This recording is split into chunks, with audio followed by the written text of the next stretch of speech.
what was the first thing that you bought with your first paycheck? Well, it's funny because the first time I did The Godfather, when the film was over, I owed $15,000. All right. Yeah. Al Pacino, one of cinema's most legendary actors, has worked with hundreds of talented performers throughout his illustrious career. But beyond the cameras and red carpets, only a select few have earned a place in his inner circle. Today, we're pulling back the curtain on the actors Al Pacino didn't just admire professionally, but genuinely cherished as friends. These are the relationships that defined his life both on and off the screen. Robert De Niro. Al Pacino trusted few people in Hollywood. Robert De Niro was one of them. They met in the late 1960s at New York acting workshops. Two young men were learning their craft. Neither was famous yet. Neither knew what was coming. The friendship began before the fame arrived. That mattered. Now here's a friend. Can I tell you what it is? It's trust. Trust. Yeah. See, I trust him. You trust him? Yeah, oh God, yes. I just trust him. I feel that way about Al. We have good talks and we can connect on a lot of things because of our similar situations. And that's simple. We've known each other so long, and we share things, and not only that, we shared roles together, and the understanding of life. There just is an innate trust because, probably even because we're born in the same city.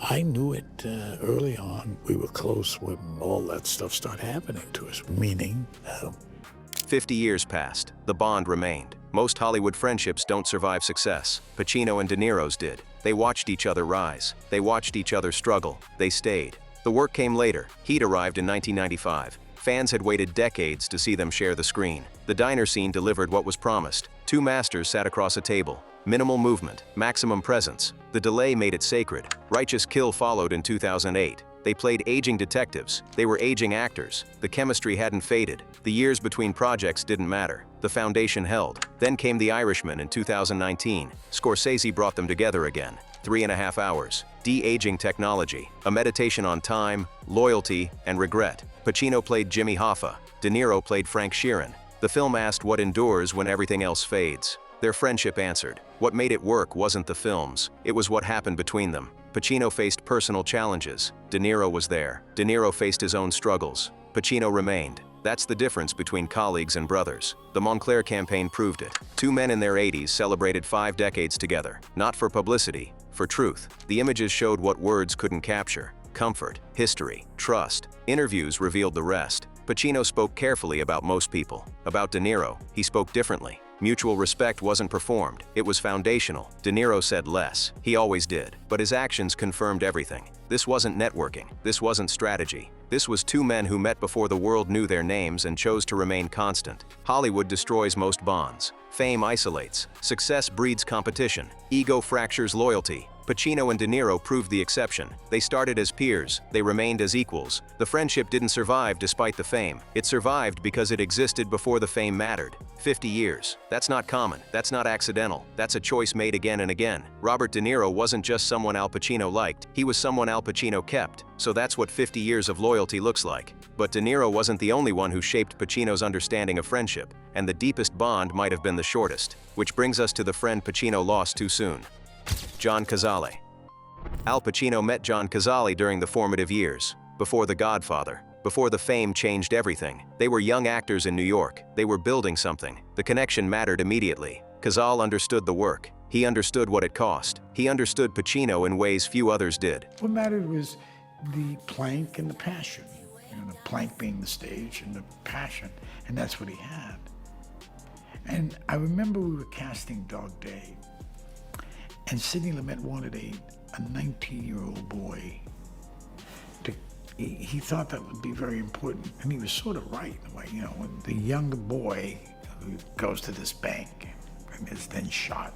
The Godfather brought them together on screen. Pacino played Michael Corleone. Cazale played Fredo. Brothers in the film. Brothers in life. The scenes between them carried weight because the friendship was real. You can't fake that kind of trust. They worked together again in The Godfather Part 2. Then came The Conversation in 1974. Their artistic partnership deepened. Cazale wasn't just a co-star, he was a collaborator Pacino respected completely. Beyond the screen, the friendship grew. Cazale didn't chase fame, he chased truth in his work. Pacino recognized that. He valued it. In an industry full of pretense, Cazale remained genuine. His career was brief, 5 films total, every single one nominated for Best Picture. That record still stands. No actor before or since has matched it. Cazale didn't need quantity, he had quality. The moment that changed everything came in 1978. Cazale died of bone cancer. He was 42 years old. The loss hit Pacino hard, harder than most knew. Cazale's death wasn't just the loss of a friend, it was the loss of a mirror. Someone who reflected back what mattered in the work. Someone who kept Pacino grounded when the world tried to pull him in every direction.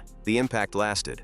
Pacino's approach to acting shifted after Cazale was gone. The loyalty he showed to certain projects, the way he chose collaborators, the standards he maintained. Cazale's influence remained present. Pacino rarely spoke about the friendship publicly. When he did, the words were careful, measured. The grief was private. The respect was profound. John Cazale existed in Pacino's life for a short time, but the mark he left was permanent. Some friendships don't need decades to matter. Some people shape you in the time they're given. Cazale gave Pacino 5 films. He gave him more than that. He gave him a standard, a reminder of what the work could be when it was honest, when it was fearless. Al Pacino lost John Cazale in 1978. He never stopped honoring what they built together. That's what loss taught him. But it raises the real question. Could Pacino find that same connection again later in life? The answer came decades later on the set of a small film. Christopher Walken. Al Pacino met Christopher Walken late in both their careers. Stand-Up Guys brought them together in 2012. 2 legends, 1 small film. The timing was right. The film told the story of aging friends reuniting after years apart. Pacino and Walken played men who had lived full lives, men who carried regrets, men who still had each other. The premise mirrored something real. Somebody had let parrots loose in Central Park. There were families of parrots living in the trees. It was very tropical. Now, you referred to the circus-like atmosphere of this production in the park. Yes. There was a time in your life when you, in fact, worked for a circus, didn't you? On set, the chemistry appeared immediately. It wasn't manufactured. It wasn't directed into existence. Walken and Pacino found a rhythm. They understood each other's process. They respected each other's space. The meta quality wasn't lost on anyone. 2 actors in their 70s playing lifelong friends. The lines between performance and reality blurred. When Pacino's character looked at Walken's with affection, it felt earned. When they shared silence, it felt comfortable. Critics noticed. Audiences noticed. The rapport was genuine. You can't teach that. You can't script it. Either it exists or it doesn't. During promotion, they spoke about each other carefully. Mutual admiration came through in every interview. Pacino praised Walken's commitment, his precision, his fearlessness. Walken returned the compliment. He talked about Pacino's intensity, his dedication to finding truth in every moment. The shared craft bonded them. Both men approached acting the same way. Total immersion, complete commitment, no shortcuts, no phone-ins. That kind of dedication recognizes itself. Walken worked differently than most actors. His rhythm was distinct. His choices were unpredictable. Pacino didn't just accept that, he appreciated it. He learned from it. The friendship that developed wasn't performative. It wasn't for cameras or press tours. It was 2 craftsmen recognizing each other late in the game, respecting what the other had built, valuing what the other still brought to the work. Stand-Up Guys wasn't a masterpiece. It didn't need to be. What mattered was what happened between the 2 men on screen. The warmth was real. The connection was authentic. The audience felt it because it existed. Late career friendships are different. There's less to prove, less competition, less pretense. Walken and Pacino met when both had nothing left to prove to anyone. That freedom created something honest. Al Pacino found in Christopher Walken what every artist hopes to find: a peer who understands, a collaborator who elevates, a friend who sees the work the same way you do. The film came and went.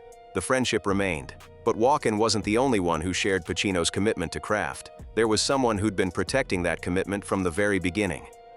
Harvey Keitel. Al Pacino and Harvey Keitel shared roots that ran deep. The Actors Studio connected them first, not as stars, as students of the craft. They learned the same methods, they studied under the same teachers, they built their foundations in the same rooms. Only to encourage the actors and directors out there that it's possible to make your own films. One does not have to wait for Hollywood in order to make a film. You do the work, you do it honestly, in your own room. Tell your stories, and eventually someone's going to see it. The downtown New York theater scene bonded them further. Before Hollywood called, before the money arrived, they were part of a movement, a generation of actors who believed the work mattered more than the fame. Years later, they both became co-presidents of the Actors Studio, alongside Ellen Burstyn. The responsibility meant something. It wasn't ceremonial, it was preservation. They were protecting what had shaped them, passing it forward to the next generation. The method acting brotherhood defined their connection. Both men committed completely to their characters. Both disappeared into roles. Both understood the cost of that kind of immersion. That shared understanding created respect that lasted decades. Their professional collaborations came later. The Irishman brought them together on screen. Scorsese assembled legends: Pacino, De Niro, Pesci, Keitel. The reunion carried weight. These weren't just actors working together. These were men who had traveled parallel paths for 50 years. What made the friendship solid wasn't sentiment, it was shared values. Keitel and Pacino approached the craft the same way, with seriousness, with dedication, with refusal to compromise what mattered. The institutional legacy they built together at the Actors Studio proved their commitment. They didn't just take from the craft, they gave back, they taught, they mentored, they ensured the traditions that formed them would survive. The friendship wasn't loud, it wasn't public, it didn't need validation from outsiders. It existed in the work, in the shared mission, in the quiet understanding between two men who had walked similar roads. Keitel understood Pacino in ways casual friends couldn't. He knew the struggle, the isolation that comes with total commitment to character, the difficulty of maintaining integrity in an industry that often rewarded compromise. Pacino found in Keitel something rare, a peer who never deviated from the path, someone who stayed true to the craft regardless of trends or financial pressure. That kind of consistency earned permanent respect. The bond wasn't built on emotion, it was built on foundation, shared training, shared values, shared commitment to something larger than themselves. That foundation doesn't crack, it doesn't fade, it endures. Harvey Keitel wasn't just someone Al Pacino worked with, he was someone Al Pacino trusted to protect what they both believed in. That's what institutional brotherhood looks like. But it creates a bigger question. What happens when that brotherhood expands beyond two? Because Pacino's final trusted circle wasn't built on one-on-one bonds alone. Joe Pesci. Al Pacino and Joe Pesci belonged to the same extended family, the Scorsese crew, a circle of actors who worked together across decades, who understood each other's language, who shared a director they trusted completely. The original thing was that I was supposed to play that part. And then Scorsese called me one day and he said they were thinking of having the actors younger at certain areas. And he said he thought I would be too old to make that. He said I might have to play the older gangster in the movie. And I said, but I don't want to play that part. And he said, well, that's it. I might have to do this. I said, but I don't want to play that part. And he cursed at me and hung up. Put it down. I called him back and cursed at him. And then I waited and then I was sorry. I'm sorry. And then I called him back and I said, come on, Marty, can't we work this out? The Irishman brought them together in 2019. Pacino, De Niro, Pesci, Scorsese directing. The significance wasn't lost on anyone. 3.5 hours. A final statement from men who had defined an era. The reunion carried nostalgia. The gang was back together, not for a cash grab, for something that mattered. A film about time, about loyalty, about what remains when everything else falls away. Professional respect defined their dynamic. Pesci had come out of retirement for the project. That meant something. He trusted Scorsese. He trusted the material. He trusted the men he'd be working alongside. Pacino watched Pesci work. The precision, the control, the ability to terrify with stillness. That kind of mastery doesn't need validation. It speaks for itself. Group dynamics mattered in The Irishman. This wasn't about individual performances. It was about the collective. How these men moved together. How they understood the rhythm without explanation. Pesci fit into Pacino's circle because he operated the same way. Total commitment. No ego in the work. Their career parallels ran deep. Both had navigated Hollywood's changing landscape. Both had seen the industry shift beneath their feet. Both had maintained standards when it would have been easier to compromise.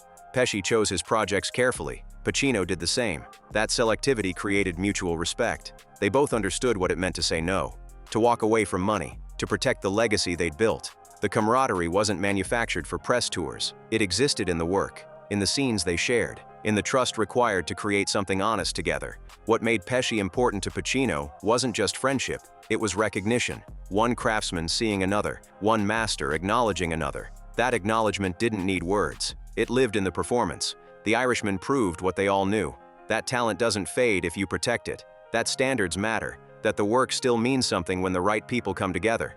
Joe Pesci wasn't Pacino's closest friend, but he was part of something Pacino valued.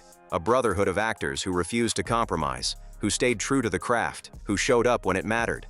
Al Pacino found in Joe Pesci what he found in all his trusted collaborators. Someone who understood the work, someone who respected the process, someone who delivered. Al Pacino chose his circle carefully. He kept few close. He trusted fewer. The men he valued weren't accidents.